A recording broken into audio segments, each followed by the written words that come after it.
여기 세계를 장악한 한국 시리즈의 새로운 이야기를 소개합니다.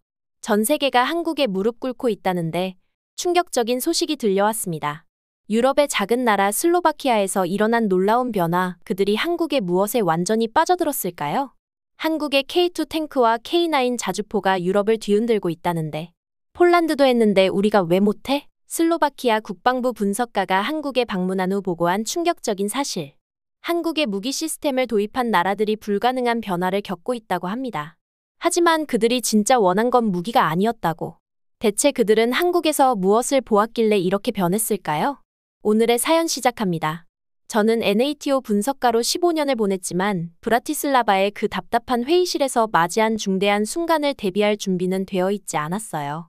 제 이름은 마르첼루스 바넥이고 저는 슬로바키아의 방위 전략에 제 경력을 바쳤답니다. 동료들이 독일 레오파드 탱크의 장점에 대해 토론하는 동안 무심코 태블릿을 두드리며 앉아있을 때 우리가 나무만 보고 숲을 놓치고 있다는 걸 알았죠. 단순히 새 무기를 도입하기만 하면 같은 실수를 반복할 뿐입니다. 국방부 장관이 마침내 제 의견을 물었을 때 말했어요. 방안이 조용해졌습니다. 우리는 탱크와 항공기만 교체하는 것이 아니라 방어적 사고방식을 바꿔야 합니다. 우리의 군수 담당 미하일은 눈썹을 찌푸렸는데 제 말뜻을 명확히 이해하지 못한 것 같았어요. 제가 태블릿을 화면에 연결해 K2 탱크, K9 자주포, FA-50 경공격기 이미지를 보여주자 방 안의 공기가 무거워졌답니다. 한국은 70년 넘게 실존적 위협 속에 살아왔습니다. 제가 설명했어요. 그들은 이론이 아닌 생존을 위한 방어 시스템을 구축했죠. 이것들은 퍼레이드용이 아닌 실전용 무기입니다. 방 안에 웅성거림이 가득했어요. 그들 얼굴에서 의심을 읽을 수 있었습니다. 유럽 국가들은 항상 서로 무기를 사고 팔았었죠. 갑자기 한국 장비를 고려하는 것은 그들의 편안한 영역을 흔들고 있었어요. 하지만 편안함이야말로 혁신의 가장 큰 적이 될 수 있습니다. 슬로바키아 방위에 필요한 변화는 단순한 장비 교체가 아니라 패러다임의 전환이었어요. 누군가 왜 유럽 옵션 대신 한국을 선택하냐고 물었을 때 저는 자신 있게 고개를 끄덕였습니다. 한국 무기 시스템은 단순한 공격력이 아닌 생존에 초점을 맞추고 있어요. 자동 장전 시스템, 디지털 통합 전투 시스템, 무엇보다도 전투 조건에서의 신뢰성을 강조하며 설명했죠. 국방부 장관은 관심을 보이며 더 많은 자료를 준비하고 대표단 파견을 고려하자고 제안했어요. 제 심장이 빨리 뛰었습니다. 이것은 단순히 무기를 구매하는 것이 아니라 우리나라의 전체 방위 철학을 바꾸는 일이었으니까요. 다음 날, 저는 사무실에서 한국 국방 시스템에 대한 더 많은 정보를 찾고 있었습니다. 15년 동안의 방위 분석가로서 저는 많은 무기 시스템을 봐왔지만 한국의 접근 방식에는 뭔가 다른 점이 있었어요. 그들의 무기는 단순히 파괴하기 위한 도구가 아니라 생존을 위한 철학이 담겨 있었답니다. 보고서를 작성하면서 저는 한국의 방위 시스템이 얼마나 통합적인지 깨달았어요. 무기, 병사 관리, 훈련, 심지어 군대 식량 시스템까지 모든 것이 하나의 큰 그림의 일부였죠. 이것이 바로 슬로바키아에 필요한 것이었습니다.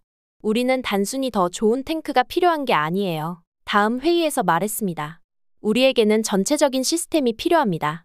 우리 병사들을 어떻게 관리하고, 어떻게 훈련시키고, 심지어 어떻게 먹이는지까지 포함해서요. 일부 장교들이 코웃음 쳤지만 국방부 장관의 눈에서 이해의 빛이 보였어요.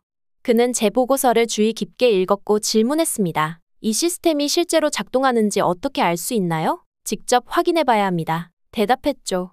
한국의 대표단을 보내서 직접 보고, 느끼고, 맛봐야 해요. 그렇게 해서 제 여정이 시작되었습니다. 저는 몇 주 후에 한국행 비행기에 오르게 되었고 그곳에서 보게 될 것들이 우리 군대의 미래를 완전히 바꿀 것이라는 예감은 전혀 없었답니다. 그저 더 나은 무기를 찾으러 간다고 생각했는데 실은 완전히 새로운 철학을 발견하게 될 줄은 몰랐어요. 비행기가 이륙하면서 창밖을 내다보았죠. 구름 위로 올라가며 슬로바키아의 방위 미래가 이 여행에 달려있다는 생각이 들었습니다. 지금까지의 제 경력에서 가장 중요한 임무였어요. 그리고 저는 성공해야만 했습니다. 저는 노트북을 열고 한국의 방위 시스템에 대한 문서들을 다시 한번 읽기 시작했어요. K2 탱크의 자동 장전 시스템, K9 자주포의 빠른 사격 후 이동 능력, FA-50 경공격기의 다양한 임무 수행 능력. 모든 것이 인상적이었지만 진짜 테스트는 현장에서 이것들이 어떻게 작동하는지 보는 것이었답니다. 실제로 보면 모든 것이 달라 보일 거야. 혼자 중얼거렸어요. 그리고 얼마나 그 말이 맞았는지 한국에 도착한 후에야 깨닫게 될 줄은 몰랐습니다. 비행기는 계속 동쪽으로 날아갔고 저는 앞으로 펼쳐질 모험에 대한 기대와 약간의 불안감을 안고 눈을 감았어요. 이 여행이 단순한 군사 장비 구매를 넘어 우리 국가의 방위 철학 전체를 바꾸는 전환점이 될 것이라는 것을 그때는 알지 못했답니다. 포천 훈련장의 차가운 아침 공기가 내 폐를 가득 채웠어요. 차에서 내리자마자 상쾌한 기분이 들었죠. 호텔에도 아직 체크인하지 않았는데 바로 장비들이 실제로 작동하는 모습을 보고 싶었습니다. 내 열정이 과하다고 생각하실 수도 있지만 NATO 분석가로 15년 일하면서 배운 게 있답니다. 무기는 카탈로그가 아니라 실제 현장에서 평가해야 한다는 거예요. 한국 소령이 나를 반갑게 맞이했어요. 오늘은 K2 전차의 기동성, K9 자주포의 정확도 테스트 그리고 FA-50 근접 항공 지원 시뮬레이션을 보여드리겠습니다. 나는 속으로 미소를 지었어요. 이런 실용적인 프로그램은 유럽 무기 전시회에서는 절대 볼 수 없는 것이었죠. 직접 볼 수 있어서 정말 기대됩니다. 내가 대답했어요. K2 전차가 나타났을 때 내 선입견이 무너지기 시작했답니다. 55톤이나 되는 이 거대한 전차가 진흙과 경사로를 마치 경주용 자동차처럼 민첩하게 움직이는 모습은 정말 충격적이었어요. 믿을 수 없네요. 저렇게 큰 전차가 어떻게 저렇게 움직일 수 있죠? 내가 놀라서 물었습니다. 소령은 미소를 지으며 설명했어요. K2 전차는 독일 레오파드보다 5톤이나 가벼운 몸체를 가지고 있습니다. 산이 많은 한반도 지형에 최적화되어 있어서요. 슬로바키아의 비슷한 지형에도 아주 적합할 겁니다. 내가 정말 보고 싶었던 건 자동 장전 시스템이었어요. K2 안의 좁은 공간에서 그것이 작동하는 것을 지켜보며 숨을 죽였습니다. 분당 10발의 발사 속도는 유럽 전차들을 훨씬 능가했어요. 더 놀라운 것은 이 모든 기능이 단 3명의 승무원으로 관리된다는 점이었답니다.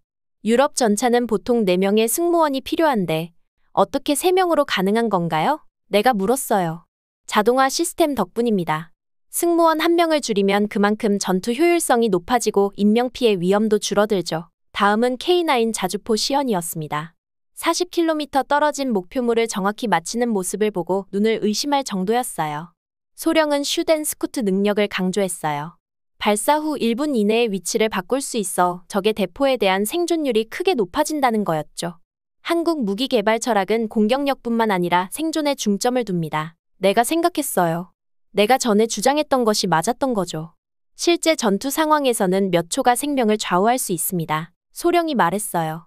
우리 장비는 그 몇 초를 위해 설계되었죠. 정비소에서 또 다른 놀라운 사실을 발견했습니다. K2 전차의 파워팩은 단 40분 만에 교체할 수 있었어요.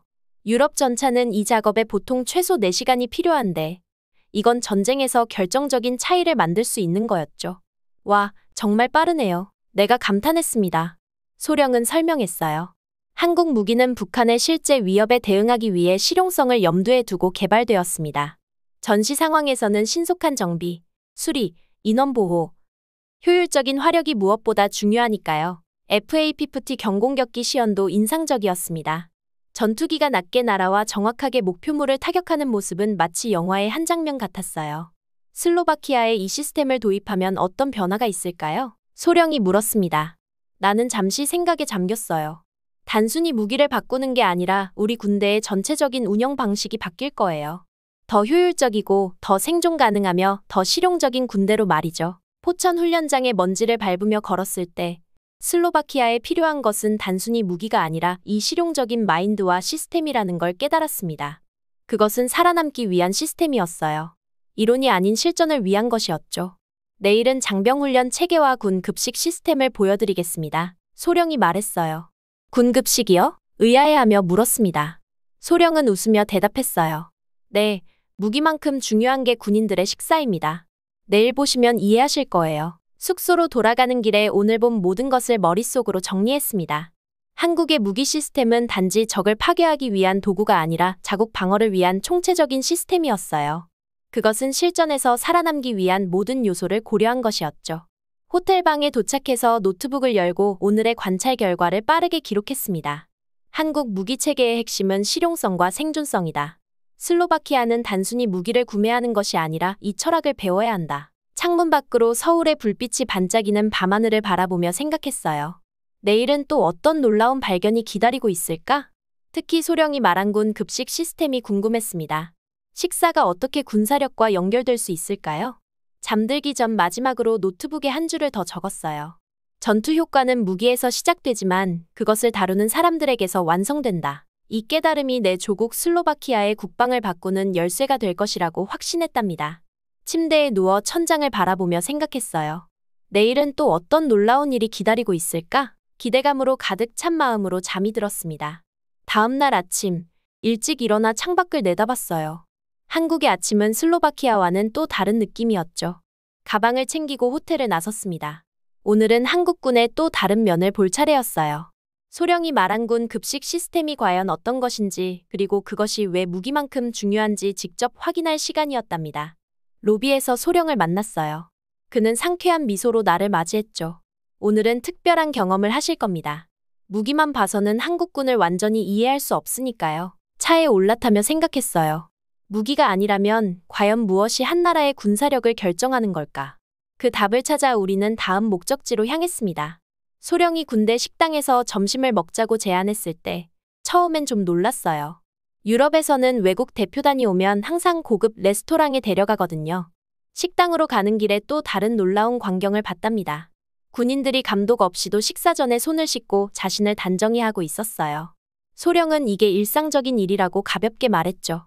여기 군인들은 항상 이렇게 하나요? 제가 물었어요. 물론이죠. 위생은 군대 생활의 기본입니다. 소령이 당연하다는 듯이 대답했습니다. 식당 안에 들어서자 군인들이 질서 정연하게 줄을 서서 차례를 기다리고 있었어요. 밀거나 소리 지르는 사람이 없었습니다. 유럽 군대 식당에서는 상상할 수 없는 질서였어요. 제 쟁반에는 5개의 칸이 있었어요. 슬로바키아에서는 군대 식사라고 하면 보통 고기 덩어리, 감자, 그리고 무슨 채소인지 알 수 없는 것이 전부였죠. 맛이나 다양성을 고려하지 않은 단순한 영양 공급이었어요. 그런데 제 앞에 놓인 것은 완전히 달랐답니다. 김치 볶음밥, 부드러운 순두부찌개, 그리고 색깔이 선명하고 향긋한 3가지 채소 반찬이 있었어요. 이게 정말 군대 음식인가요? 속으로 궁금했습니다. 첫 숟가락을 떴을 때 그 맛에 깜짝 놀랐어요. 짭짤하면서도 매콤한 김치 볶음밥과 부드럽지만 깊은 맛의 순두부찌개. 무의식적으로 감탄을 내뱉었더니 소령이 미소를 지으며 고개를 끄덕였죠. 맛있죠? 우리 군인들은 매일 이런 식사를 해요. 소령이 말했습니다. 주변을 둘러보니 군인들이 조용히 질서 있게 유럽 군대의 시끄럽고 혼란스러운 식사 시간과는 다르게 식사를 하고 있었어요. 음식을 낭비하지 않으려 노력하는 모습이었고 식사가 끝나면 자발적으로 쟁반을 정리했답니다. 이렇게 좋은 품질의 식사가 매일 제공되나요? 제가 물었더니 소령은 당연하다는 듯이 대답했어요. 물론이죠. 건강한 식사는 군인들의 건강과 사기에 필수적입니다. 소령이 말했어요. 우리는 그것을 중요하게 생각하고 있어요. 이건 단순한 군대 급식이 아니었어요. 하나의 시스템이었답니다. 이 군대의 기반은 무기만 들고 훈련하는 조직이 아니라 사람 중심의 구조였어요. 군인들의 상태와 사기가 무기 성능만큼 중요하다는 철학이 그대로 접시에 담겨 있었죠. 식사하는 동안 소령은 한국 군대의 식품 시스템에 대해 더 설명해 주었어요. 메뉴는 영양사들이 계획하고 계절과 훈련 강도에 따라 조정된다고 했습니다. 중요한 날에는 특별 식사도 제공된대요. 식사는 단순히 영양소를 전달하는 것이 아니라 군대 생활의 중요한 부분으로 인식된다고 했어요. 전투 효율성은 식판에서부터 시작돼요. 저는 그렇게 생각하며 재빨리 메모장에 적었습니다. 군사력은 무기에서 나오는 게 아니라 사람에게서 나오는 거예요. 그리고 사람을 키우는 것은 이런 일상적인 세부사항에 있답니다. 소령은 계속해서 설명했어요. 우리는 매일 아침 식단 회의를 합니다. 그날의 훈련 일정에 맞춰 필요한 영양소를 계산하고 맛과 다양성을 고려해 메뉴를 조정하죠. 정말 대단하네요. 제가 감탄했어요. 우리나라에서는 군대 식사가 그저 배를 채우는 수단일 뿐인데요. 식사는 단순한 연료 공급이 아닙니다. 소령이 진지하게 말했어요. 그것은 군인의 정신적, 육체적 상태를 결정짓는 중요한 요소죠. 식사가 끝난 후 저는 식당을 나오면서 깊은 생각에 잠겼습니다. 무기 시스템도 인상적이었지만 정말 나를 변화시킨 것은 이 한 끼의 점심이었어요. 군대의 본질이 무기가 아니라 사람이라는 것을 확실히 깨달았답니다. 식당에서 나오는 길에 부엌을 들여다볼 기회가 있었어요. 요리사들이 흰 유니폼을 입고 전문적으로 음식을 준비하고 있었죠. 놀랍게도 모두 군인이었답니다. 여러분은 요리사 자격증이 있나요? 제가 궁금해서 물었어요. 네, 우리 모두 전문 훈련을 받았습니다. 한 요리사가 자랑스럽게 대답했어요. 군대에 입대하기 전에 요리 경험이 있던 사람들을 선발해서 특별 훈련을 시켜요. 이것은 단순한 식사가 아니었어요. 하나의 철학이자 시스템이었습니다. 군인들을 단순한 전투 기계가 아닌 소중한 사람으로 대하는 방식이었죠. 그들의 건강과 행복이 국가 방어의 핵심 요소라는 생각이 담겨 있었어요. 이런 식품 시스템을 도입하면 우리 군대도 바뀔 수 있을까요? 소령에게 물었습니다. 물론이죠. 하지만 단순히 레시피를 바꾸는 게 아니라 문화를 바꾸는 일이에요. 소령이 현명하게 대답했어요. 식사는 그저 시작일 뿐입니다. 기지를 떠나기 전 마지막으로 식당 벽에 걸린 표어를 보았어요. 건강한 군대는 식탁에서 시작된다였습니다. 그 말이 제 머릿속에 깊이 박혔어요. 그날 밤 호텔 방에서 노트북을 열고 보고서를 작성하기 시작했답니다. 제목은 단순했어요. 군사력 혁신, 무기 너머의 시스템. 첫 문장을 적으면서 이 한 끼의 식사가 우리나라의 방위 전략을 완전히 바꿀 수 있다는 확신이 들었어요. 소령의 말이 계속 떠올랐습니다. 무기만 바꾸는 것은 진정한 변화가 아닙니다.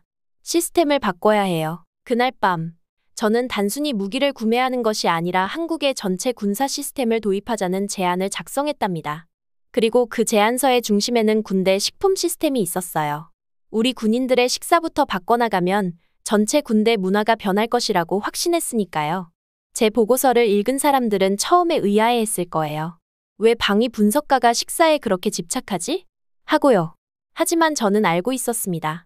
진정한 군사력은 탱크나 비행기의 수가 아니라 그것을 운용하는 사람들의 상태에서 나온다는 것을요. 그리고 그 상태를 결정하는 가장 기본적인 요소 중 하나가 바로 그들이 매일 먹는 식사라는 사실을 말이죠. 우리는 무기뿐만 아니라 시스템도 도입해야 합니다. 슬로바키아 국방부에 돌아온 저는 강하게 주장했어요. 유럽 무기 로비스트들은 정치인들과 만남을 갖고 기술 이전과 일자리 창출을 약속하며 그들의 노력을 더욱 강화하고 있었죠. 중요한 위원회 회의에서 유럽 대표들은 완벽하게 준비된 발표를 진행했답니다. 독일 대표는 슬로바키아와 독일 간의 오랜 동맹을 강조하며 감정적인 호소를 했습니다. 제 차례가 되자 저는 유럽 무기의 장점을 인정했지만 곧바로 핵심 문제로 들어갔어요. 우리는 단순히 무기를 바꾸는 것이 아니라 군대 운영 방식을 혁신하고 있습니다. 라고 강조했죠. 저는 한 한국 병사와의 인터뷰 영상을 보여드렸어요.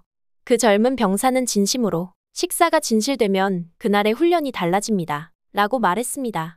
저는 영상을 잠시 멈추고 설명했어요. 이것은 감정적인 미화가 아니라 병사의 회복과 집중력의 차이입니다. 유럽 대표들은 불편한 기색을 보였어요. 독일 대표는 모든 군대가 영양 관리를 한다고 반박했습니다. 저는 미소를 지으며 날카로운 질문을 던졌죠. 그들의 무기에는 어떤 식사 지원 시스템이 포함되어 있는지요? 병사들의 식단이 장비 운영 효율성에 미치는 영향을 어떻게 측정하는지요? 그들은 대답할 수 없었어요. 저는 한국의 방위 시스템이 단순히 무기를 판매하는 것이 아니라 통합된 운영 환경, 유지보수 체제, 훈련, 병사 관리 시스템을 포함한다고 계속 설명했답니다. 특히 군 식품 시스템이 전투 효과의 기초를 형성하는 방법에 대해 자세히 설명했죠. 회의실의 분위기가 미묘하게 바뀌었어요. 일부 장군들이 관심을 보이기 시작했는데 특히 작전참모는 아프가니스탄 배치 중 부대 급식 문제로 고생했던 일을 회상했습니다. 위원회 회의 이후 한 달간의 치열한 논쟁 끝에 국방장관이 어느 아침 저에게 전화를 걸었어요. 결정이 내려졌다고 했죠. 슬로바키아는 한국과 방위 협력을 추진할 것이라고요. 2주 후 저는 슬로바키아와 한국 간의 양해각서 서명식을 위해 브라티슬라바 국방부 기자실에 서 있었습니다. 제가 오랫동안 주장해온 입장이 현실이 되었어요. K2PL 탱크 획득, FA-50 경공격기 구매, K9 자주포 기술 이전 총 50억 유로 규모의 계약이었답니다. 우리는 군 급식 시스템도 도입할 것입니다. 라고 기자회견에서 발표했는데 이는 기자들을 놀라게 했어요. 왜 군 현대화 프로젝트에 식품 시스템이 포함되었는지 질문받았을 때 저는 한국 기지 식당의 사진을 보여주며 이것이 어떻게 전투 효과 증가로 이어지는지 데이터로 설명했죠. 전투는 포탄으로 시작되지만 식탁에서 끝납니다. 라고 저는 결론 지었어요. 병사의 건강, 사기, 회복력이 전쟁에서 승리를 결정하는 핵심 요소입니다. 회의가 끝난 뒤 한 노련한 장군이 저에게 다가와 작은 목소리로 말했더군요. 처음에는 당신이 미쳤다고 생각했소. 하지만 이제 이해가 됩니다. 우리는 단순히 무기를 구매하는 것이 아니라 새로운 군사 패러다임을 구축하는 거요. 저는 미소를 지으며 고개를 끄덕였어요. 정확합니다. 우리는 한국의 무기만 사는 것이 아니라 그들의 전투 철학을 배우는 것이죠. 그날 밤 호텔 창밖으로 브라티슬라바의 불빛을 바라보며 제 여정을 생각했습니다. 처음 제가 한국 무기를 제안했을 때는 많은 사람들이 의심했었죠. 하지만 이제 그들은 이것이 단순한 무기 구매가 아니라 완전한 군사 혁신임을 이해하기 시작했답니다. 한국에서의 그 점심 식사가 제 마음을 바꾸었던 것처럼 이제 우리 군대 전체가 변화할 준비가 되었어요. 내일은 새로운 길을 시작하는 첫날이 될 것입니다.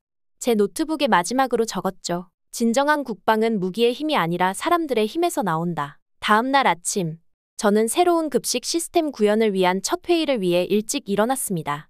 이것은 단순한 무기 거래가 아니라 우리 군대의 DNA를 바꾸는 일이었어요. 한국에서 영감을 받은 이 변화는 우리 군인들의 일상부터 전투 효과까지 모든 것을 향상시킬 것입니다. 몇 개월 후 첫 번째 K2 탱크가 슬로바키아에 도착했을 때 언론은 그것의 화력과 장갑에 초점을 맞추었지만 저는 그 탱크를 운용할 사람들을 생각했어요.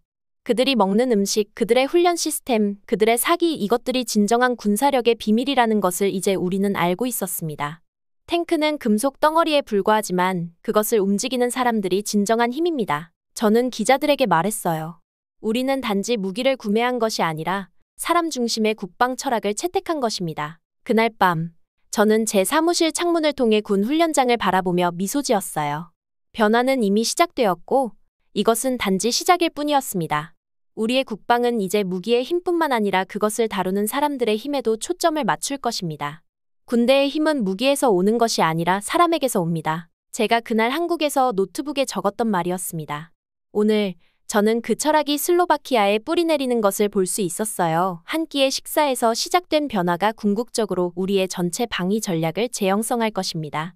처음에는 논란이 많았던 외국 장비 구매 제한이 이제는 훨씬 더 심오한 것으로 발전했답니다. 군대의 효과를 만드는 것이 무엇인지에 대한 재고가 이루어진 것이죠. 무기의 구경이 아니라 사람들을 돌보는 방식의 수준이 중요한 것입니다. 훈련 기지가 100m에서 멀어지는 것을 보며 저는 성취감을 느꼈어요. 여정은 끝나지 않았습니다. 이제 막 시작되었을 뿐이었죠. 한국과 계약을 맺은 지 1년 후, 이른 아침에 중부 슬로바키아의 훈련기지로 차를 몰고 갔어요. 풍경이 어쩐지 달라 보였습니다. 군 현대화 프로젝트가 모든 곳에 눈에 띄는 변화를 가져왔더군요. 창문을 내리고 신선한 아침 공기를 들이마셨어요. 가슴이 설렜죠. 오늘은 특별한 날이었으니까요. 우리가 한국에서 배운 것들이 어떻게 실현되고 있는지 직접 확인하러 가는 날이었습니다.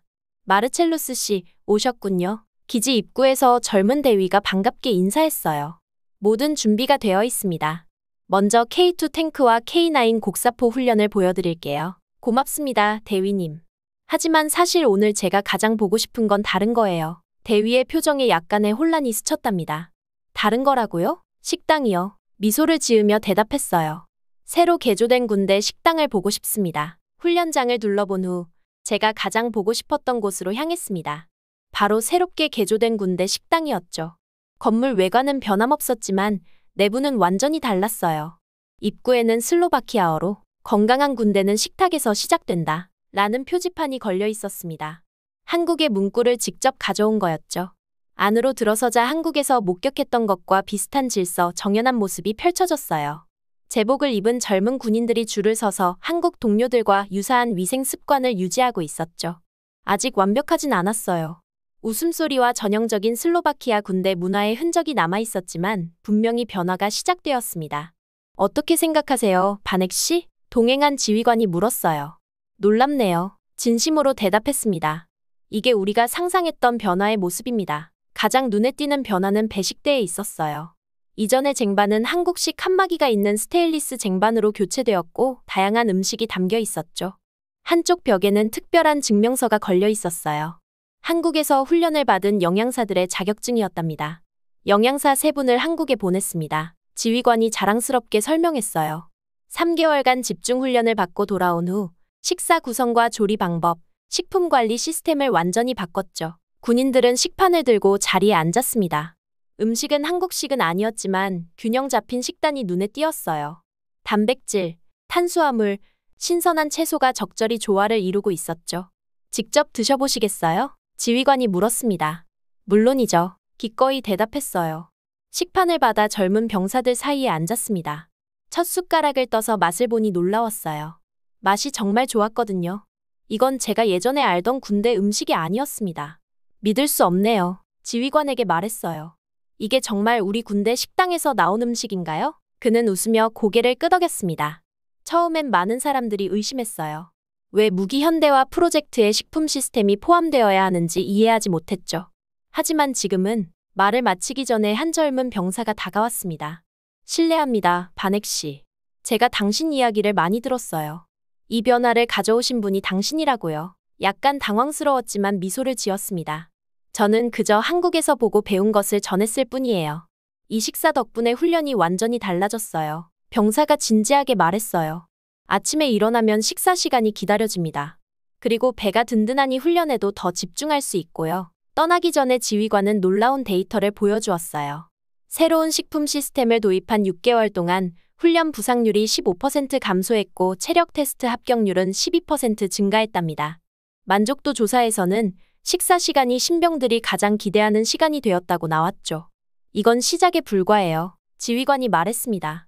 한국에서 더 많은 것을 배울 계획입니다. 무기 시스템도 중요하지만 그들의 시스템적 사고방식과 사람 중심 접근법이 우리에게 가장 큰 영향을 미치고 있어요. 훈련 기지를 떠나며 한국에서의 첫 경험을 돌이켜봤습니다. 포천에서 본 무기 시스템은 인상적이었지만 정말 저를 변화시킨 것은 단 한 번의 점심이었어요. 그리고 이제 그 변화가 우리 군대 전체로 퍼지고 있었습니다. 군대의 힘은 무기에서 오는 것이 아니라 사람에서 온다. 그날 제 노트북에 썼던 문장이 떠올랐어요. 오늘 저는 그 철학이 슬로바키아에 뿌리내리는 것을 볼 수 있었습니다. 식사에서 시작된 변화가 궁극적으로 우리의 모든 방위 전략을 재구성하고 있었죠. 외국 장비를 구매하자는 논란이 많았던 제안이 이제는 훨씬 더 깊은 의미로 발전했어요. 군대의 효율성이 무엇인지 재정의하는 계기가 된 것이죠. 무기의 구경이 아니라 사람을 돌보는 마음의 수준이 중요하다는 것을 깨달았습니다. 차 안에서 100미러로 훈련기지가 멀어지는 모습을 바라보며 성취감을 느꼈어요. 여정은 끝나지 않았습니다. 사실 이제 막 시작되었을 뿐이죠. 마르첼루스, 지휘관이 달려와 창문을 두드렸어요. 한 가지 더 보여드릴 게 있어요. 차를 세우고 내렸습니다. 우리가 시작한 것이 식품 시스템만이 아니에요. 그가 흥분된 목소리로 말했습니다. 한국식 유지 보수 체계도 도입했어요. 와서 보세요. 그를 따라 정비소로 들어갔어요. 거기서 저는 K2 탱크의 동력 팩이 40분 만에 교체되는 모습을 보았습니다. 한국에서 본 것과 똑같은 속도였어요. 이것이 진정한 혁명입니다. 감탄했죠. 무기만 바꾼 게 아니라 사고방식을 바꾼 거예요. 그날 저녁 호텔방에 앉아 노트북을 열고 한국 국방부 동료에게 이메일을 썼어요. 우리의 진행 상황을 공유하고 싶었거든요. 마지막 문장을 쓰며 미소를 지었습니다. 당신들은 우리에게 무기만 팔지 않았습니다. 새로운 미래를 보여주었어요. 그리고 그 미래는 이제 우리의 현실이 되었답니다.